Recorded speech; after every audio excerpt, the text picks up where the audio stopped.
اهلا وسهلا بكل المشاهدين بحلقه جديده من انسات سيداتي، حلقه بدايه الاسبوع اليوم الاحد، بدايه الاسبوع العملي لعدد كثير كبير من المشاهدين. تحيه من القلب لكم من وين ما كنتوا عم تتابعونا وعم تحضرونا عبر شاشه التلفزيون الاردني. حلقه مميزه رح نتابعها هلا ساعه من الوقت، من هلا لغايه ساعه واحدة، مع ضيوف مميزين او ضيف بالاحرى مميز جدا. ضيف صراحه جنسيته جنسيه عربيه لانه موجود دائما بمعظم البلاد العربيه وبيغني الوان مميزه جدا، بيغني القدود الحلبيه وبيغني الاغاني الشعبيه بالاضافه لاغانيه اللي تميز فيها والاغاني القديمه اللي تميز ايضا بتجديدها. واحنا صراحه بنعتبره كمان فنان اردني كونه دائما مطل ومطل بكثره عنا بعاصمتنا الحبيبه عمان. فنان سامر جابرو، اهلا وسهلا فيك. يا هلا روز، رمضان كريم. رمضان كريم ان شاء شو الله الأخبار؟ علينا جميعا. الحمد لله الاخبار منيحه نشكر يعني الله. انا قلت انه انت فنان اردني، انه دائما اطلالاتك كثيره بعمان. خبرني نعم. اول شيء شو بيربطك بالاردن وبالجمهور الاردني؟ بالاردن بيربطني اشياء كثيره. اول شيء صداقات كثيره، شعب كثير كريم، كثير محب، كثير مضياف. حتى في شغلات بيقولوا انه الشعب الاردني ما كثير بيضحك او كذا، انا ما بشوفهم هيك. هاي اشاعات مغرضه على فكره. بالعكس حقيقه انا ما بشوفهم هيك، لانه بالحفلات محبه كثير كبيره، ضحك، بسط، ناس بتحب الفن. فما في شعب بيحب الفن غير بيكون شعب حلو. اكيد اكيد. سامر جابرو، احنا رح نكون معك اليوم ورح رح ندردش شوي ورح نفوت على المطبخ. سمعت عندك مواهب عديده. اهم شيء المطبخ. اهم شيء المطبخ، عندك مواهب عديده جدا. بالضبط. انا كل شيء بخص الفن بيعني لي، يعني اذا كان الرسم، الطبخ، الشعر. مثلا شعري اليوم انا عملته. اوكي. على سبيل المثال كل شيء بخص الفن بحبه من طفولتي يعني. اوكي، مبدع فيه. تمام. رح نشوف احنا لايف هذا الحكي بعد شوي بالمطبخ. ايه ان شاء الله. يعني نرحب بشيف مها. اهلين. شو الاخبار؟ اهلين. تمام. الحمد لله نشكر شيف الله. مها منور اليوم مبدئيا. كيفك شيف مها؟ تمام الحمد لله. كيفك انت سامر؟ ان شاء الله اليوم الطبخه تكون يعني طبخه اليوم يعني اجنبيه بريطانيه. طبختنا اليوم من انجلترا بريطانيه. انا كنت عايشه هناك 17 سنه، فكانت هذا التراديشنال ديش عندهم يعني. المطبخ الانجليزي مش كثير في تنوع، اكيد قليل يعني ابدا مش زي العربي. لا مش زي العربي او الهندي او التاي او هذولا. فاكله اليوم اسمها شيبرد سباي اللي هي فطيره الراعي. اوكي. فانا رح اسلمك اياها فروم اي تو زد. اوكي. جهز حالك. كمان في عندنا سلطه، انا سميتها سلطه مها بصراحه لانه مكوناتها يعني مختلفه. حلو سلطه مها. حلو سلطه مها. اوكي. وبعدين في عندنا حلو اليوم اللي هو حلو الفواكه بالفرن. فواكه بالفرن يعني. اوكي. هذا نوع جديد. نعطي المقادير بس. اوكي. هلا المقادير تبعت شيبرد سباي، في عندنا خضره مشكله، احنا رح مش مسلوقه، رح نسلقها. في بطاطا، لحم مفرومه، في عندنا زبده، بصل، جبنه مبشوره، بهارات، حليب، ومكعبات كنور. بالنسبه للسلطه اوكي. طبعا الخضار زي ما بده الواحد بيختار الخضار اللي بده اياها. انا حاطه في عندي خس فرنجي اللي هو الايسبرغ، في جزر، فجل، رح ناخذ بشر ليمون، خيار، ملفوف احمر، بصل اخضر، بصل احمر، في عندنا تفاح اخضر، في عندنا نكتارين، في عندنا الشيري توماتو، بعدين زيتون اخضر، زيتون اسود مقطع، في عندنا الكيبر او كبار. طبعا هذا الكبار يعني اوبشنال، مش بالضروره تحطه ست البيت، ممكن تقيمه ممكن تخليه. بعدين في عندنا توم، في عندنا سمسم وحبه البركه، في عندنا جوز، بعدين في زيت زيتون، في الماسترد او الخردل، بعدين في عندنا البلسمك فينيجر. هذول كلهم للسلطه. هدول كلهم للسلطه. هاي لسلطه مها مش سلطه عاديه. انا برايي هي لحالها رح تكون وجبه. هي وجبه كامل على الاخر يعني. شو انت هلا من هلا بتعد قد ايه رح تتعب بالمطبخ سامر؟ لا انه فيها يعني فيها اشياء بروتين من الجوز وفيها الجوز والسمسم وحبة البركه، هدول كثير مهمين للصحه. زائد الخضار يعني ما فيهاش الفات الوحيد او الدهن الوحيد اللي هو زيت الزيتون، بس الزيت يعني طبعا مفيد جدا. والباقي كله خضره، كله مفيد. هلا اول شيء بدنا نعمله احنا عمال نحكي مع سامر، هو بدنا نسلق البطاطا. مزبوط. بدنا نقطع البطاطا ونسلقها، وبدنا نسلق الخضره كمان. اوكي.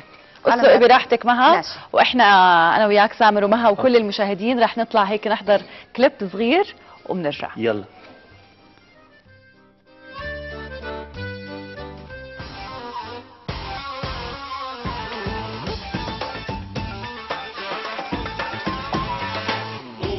بده ياكي ما يجرب يتحداني، احسن يبعد ينساكي، هو على روحه الجاني، باخد روحه وبشرب دمه لو قرب منك تاني. لك انا حبيتك بالقوه والحب رجول مروه، ابدا مش مثله، عيني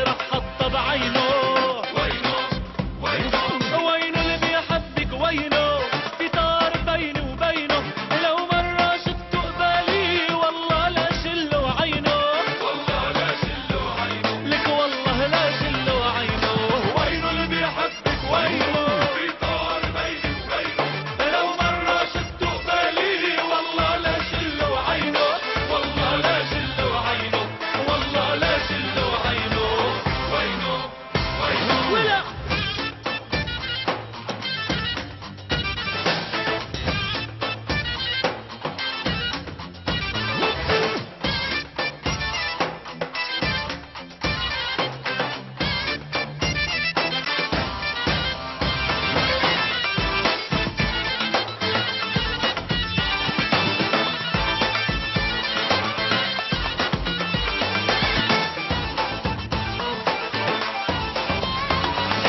بدي وصيك وصية خلي عينيك علي من عبكرة العشية بدي تضل حوالي ولا تلتفتي ولا تنشغلي ولا عينك تلمح عينه. انا بدي وصيك وصية من عبكرة العشية خلي عينيك علي ولا عينك تلمح عينه.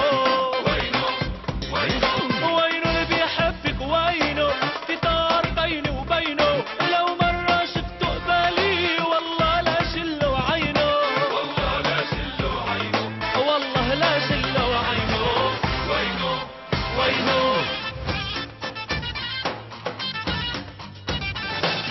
وينه اللي بيحبك ويله.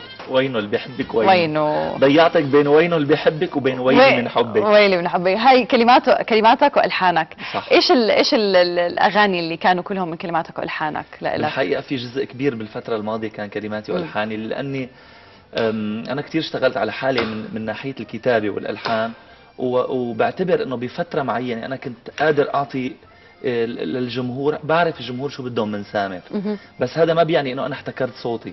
يعني هلا انا البومي الجديد عم نقي نص او ثلاث ارباع الاغاني منهم شغلي، بس بهديك الفترة حسيت انه في شيء بدي اقوله للجمهور من كلام او الحان، مثل اغنياتي ويلي من حبك او اللالة او يسعد لي رب البنات او وينه اللي بحبك. ممكن تعطي لحدا اغنيه من كلماتك والحانك؟ طبعا. ولا اذا لقيت شيء حلو اكيد رح تاخذه، رح تكون اناني شوي وتاخذهم لإلك؟ لا والله ابدا، حتى يعني امبارح بالصدفه كنت قاعد انا والصديق الفنان ايمن زبيب، فكنا عم نحكي انه يمكن اكتب له شيء يعني، لانه اللون صراحه قريب بغض النظر تقريباً. عن اللون الفني يعني. حتى الكلام كلام يعني. ويمكن هو بحس انه اذا لو منه حاسس انه سامر عم يكتب شيء حلو ما بيقول لي انه طبعا اكيد. لو أكيد. هو صديق بس ما كان طلب مني انه اكتب له. اكيد. فانا بحس انه ممكن اعطي اي حدا من الفنانين، يعني الشباب هلا بنات او شباب، فيني اكتب شيء حلو. يعني ممكن تعطي لايمن الزبيب ومين غيره؟ اي حدا فنان اردني، شباب رفقاتي، مجد ايوب، زياد صالح، عمر، ديانا، كل الفنانين رفقاتي يعني. ما عندي اي مشكله مع حدا. ما عندك اي مشكله مع حدا، الحمد لله. طب هلا بنرجع لالا يا عيونا لالا. لا هي اللي بتحبني كثير حلوه هاي الاغنيه، هاي بنسمعها هلا لايف، بس قبل ما نعرف كلمات والحان مين نحكي شوي عن الكليب كان كثير لذيذ. تمام. عريس وهيك وعجقه، وهي اغنيه شعبيه بنفس الوقت، الكلام هيك فيه احساس لذيذ وبنفس الوقت بتدبك وبترقص وكثير منتشره بالاعراس. هالاغنيه ما بقدر احكي لك قد ايه. الحمد لله نشكر الله. لا اغنيه هيك مميزه بحياتي، عملت لي نقله نوعيه، ولا اثبتت اكثر للوسط الاعلامي انه سامر منه بس صاحب اغاني مجدده. الكليب كان قريب من القلب، هيك حفله عرس مهضومه، والاغنيه كلماتي والحاني. لا اذا هيك ذكرتنا منها كثير سامر. ايه ان شاء الله ان شاء الله. انا الحقيقه لا يعني كثير اغنيه مميزه بحياتي الفنيه. طبعا هي مميزه، واظن عملت لك كمان يعني نقله كبيره زي ما انت قلت. هلا احنا متعودين على سامر انه يجدد اغاني، وبرضه تجديد الاغاني مش شيء سهل يعني. هلا مش كل حدا بجدد اغنيه بتضرب معه. بالضبط. احلى اغنيه جددتها بتحس او ضربت كثير وعملت اسم مؤخرا أكبر. الناس حابين اكثر ما في عملته كثير حلو. بس انا لإلي احلى اغنيه جددتها هي حبيتك اكثر ما في. حبيتك اكثر، هم تنتين حلوين. شوفي انا دائما عندي هي مشكله بالاغاني، حبيتك اكثر ما في، اكثر ما في عملته. ليه لا يا عيوني، لا ولا لا ويلي من حبك، وين هيك بختار اسماء اغاني قريبه من بعضها لحتى ضيع الجمهور. عم بضيعنا والله يا سامر. طب هلا اذا بدنا نحكي شوي بس عن الاغاني اللي انت عم بتجددها، مين عاده بيختار لك او مين بيكون معك وبتقول انه هاي الاغنيه حلوه بدنا نجددها؟ مين بيعطيك افكار؟ هلا بشكل عام ادارتي الفنيه، يعني انا بعتمد على الموزع فادي جيجي، صديقي ببيروت، كثير باخذ رايه بالاغاني اللي بنقيها.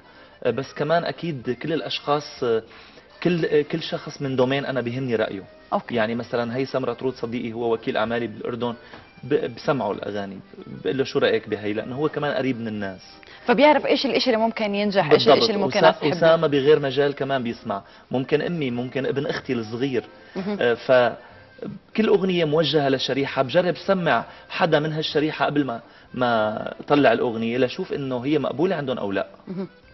سامر احنا رح نفوت هلا على المطبخ ورح ناخذ فاصل كثير صغير، ونرجع على المطبخ نشوف مواهبك بالطبيخ والغناء. جاهزين. بعد الفاصل مشاهدينا خليكم معنا بأنسات سيداتي مع الفنان سامر قابلو.